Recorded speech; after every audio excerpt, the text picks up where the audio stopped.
So this is the classic Ender 3. It's got the PLA set up. Pretty nice machine. The machine is on. As you can see, the panel cycling, and you can do all kinds of adjustments. Just push the button, prepare. So you can preheat the PLA or the kind of material you're using. You can set it for home, which we've done. Let's see what happens.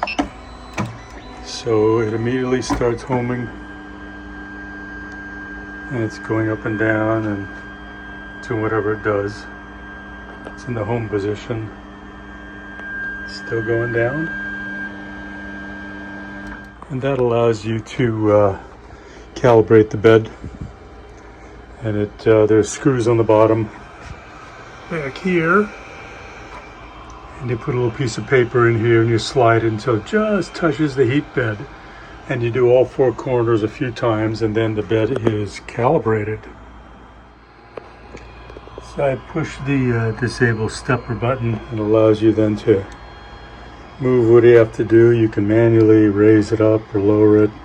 You can use the power to do it also. You can also use the move access button.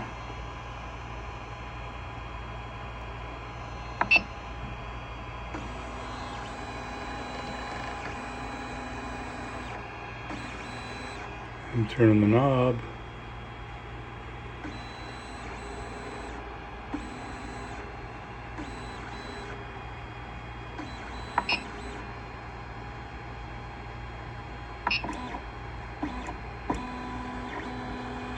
It's your Y-axis.